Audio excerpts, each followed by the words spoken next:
Hello అండి. నేను మీ నవీనాని. Welcome to our channel Naveena vlogs. ఏం చేస్తున్నారు? ఎలా ఉన్నారు అందరూ? నాకు కామెంట్ సెక్షన్‌లో చెప్పేసేయండి. ఏంటక్క ఆయిల్ కాకముందే ఉల్లిపాయలన్నీ వేసేసావనుకుంటారా? ఏం లేదండి. మనకు కొంచెం తొందర ఎక్కువ కదా! ఇక మర్చిపోయాననమాట ఆయిల్ కాగిందో లేదో అని చెప్పేసి. ఇక లైట్‌గా కాగంగానే ఉల్లిపాయ, పచ్చిమిరకాయి, అల్లం వెల్లుల్లి పేస్ట్ ఇవన్నీ అయితే వేసేసాను. ఇంతకీ ఏం చేస్తున్నావక్క? ఇదేమీ చెప్పకుండా వేసినవన్నీ చెప్తున్నావంటారా? ఏం లేదండి. ఫస్ట్ అయితే చికెన్ కర్రీ ప్రిపేర్ చేద్దామనుకున్నాను. తర్వాత అయితే చికెన్ ఫ్రైకొచ్చిందనమాట. ఎందుకంటే ఇంట్లో అయితే రసం పెట్టేశాను. దానికైతే కాంబినేషన్‌గా చికెన్ ఫ్రై అయితేనే బావుంటది. చికెన్ కర్రీ అయితే ఇక సేల్స్ కాదు కదా అని చెప్పేసి చికెన్ ఫ్రైయే ఇక్కడ ప్రిపేర్ చేస్తున్నాను. నేను చేసే విధంగా ఒకసారైతే చికెన్ ఫ్రైనైతే ట్రై చేసి చూడండి. టేస్ట్ అయితే సూపర్‌గా ఉంటది. అసలు మాకైతే వెంటనే అయిపోయిందనమాట. అంత బావుంది. మా బాబుకి గూడా చాలా నచ్చిందండి. మళ్ళీ మళ్ళీ కావాలని అడిగాడనమాట. అంత టేస్టీగా అనిపిచ్చింది. స్పైసీ తక్కువగా ఉండిద్ది. పిల్లలు గూడా ఇష్టంగా తింటారు.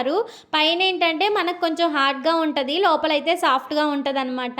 అసలు టేస్ట్ అయితే చెప్పనవసరం లేదు. ఇరగదీసేసింది. ఇది ఎలా చేయాలి ఏంటి అనేది ఎక్స్‌ప్లెయిన్ చేసేస్తాను. వినేసేయండి. ఫస్ట్ అయితే కొంచెమంత ఆయిల్ పోసుకొని దాంట్లోనే పచ్చిమిర్చి, ఉల్లిపాయ వేసుకోవాలి. అవి కొంచెం దోరగా వేగాక అల్లం వెల్లుల్లి పేస్టు, సాల్టు, పసుపు వేసుకున్నాను. ఇక అవి కొంచెం ఫ్రై అయిన తర్వాత చికెన్ వేసుకొని దాంట్లో నుంచి వాటర్ అంతా రిలీజ్ అయిన తర్వాత ఆయిల్ పైకి తేలే వరకు ఇక చికెన్ అయితే మగ్గబెట్టేసానండి. తర్వాత వచ్చేసి ఇక దాన్ని ఇలా దోరగా ఫ్రై చేసుకున్నాను. చికెన్ చూస్తున్నారు కదా!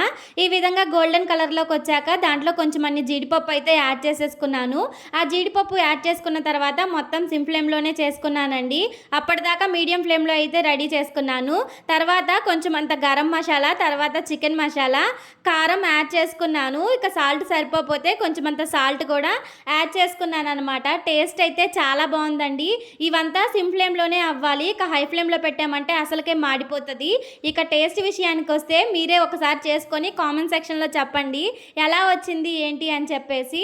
ఇక సాల్ట్ చాల్లేదని చెప్పాను కదా! కొంచెం అంత వేసుకొని ఒక 5 మినిట్స్ పాటు ఈ మసాలాలన్నీ ఇక ముక్కలకి పట్టేలాగా బాగా ఫ్రై చేసుకున్నానండి. ఇదంతా సిమ్ ఫ్లేమ్‌లోనే చేసుకున్నాననమాట. ఇక నా దగ్గర కరివేపాకు, కొత్తిమీర ఉంటే ఫ్లేవర్ కోసం అవి కూడా యాడ్ చేసుకున్నాను. మా హస్బెండ్ అయితే కర్రీస్‌లో జీడిపప్పు వేస్తే అస్సలు ఊరుకోరండి. ఎందుకు జీడిపప్పు అన్ని కర్రీస్‌లో వేస్తామని చెప్పి అరుస్తారనమాట. అందుకని చెప్పి ఎక్కువగా వేయలేదు. కొంచెమన్నే వేసుకున్నానండి.